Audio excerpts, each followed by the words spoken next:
I'm Kathy Weir, speaking from Time to Quilt, and I'm here doing a demonstration of my binding technique for FaveQuilts.com.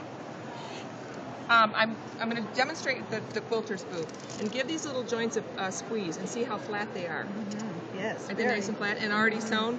Okay, here's how this works. The quilter's boot will do your binding in 3 different angles, and this is a technique that's different than most quilters because I don't do the flip at the corner and the miter closure on the side. Instead, I take this hole in the corner of the boot and I lay it on my quilt top and mark a dot through the hole on each corner of the quilt. Just mark a dot through the hole. Once you've done that to all 4 corners, you measure from dot to dot, and whatever that measurement is, you cut your binding that wide and add a little bit at each end. You need about 2 inches for a working tail. Sew from dot to dot, and each side goes on separately, and when you're done, your corners look like this. But here's where the magic happens. You bring the folded edge of your binding to the stitching line and make a crease. Now come back to your tool. This square corner has a solid line. Put that solid line on your crease and kiss that stitch where you started sewing. That's where your dot was, and just draw a line around it. That becomes your sewing line. So now you bring those 2 edges together, sew right on the drawn line, trim it away.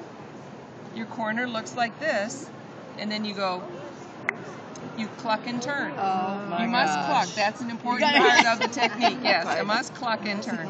Oh my And your gosh. corners are done. Oh And they're my. already sewn front and back. So now when you want to come up there, do stitch done, stitch, turn, you're done. All right, it also does this pesky angle that quilters have trouble with on their table runners. Yes. All right, it's this angle right here. Don't get in a twist over what the number says. Just match the shape of the tool to the shape of your project. Do exactly the same thing. Mark a dot through the hole, sew to it from both sides. Now when you want to sew it, you fold your binding to the stitching line, make your crease, but now we want this angle, so it also has a solid line.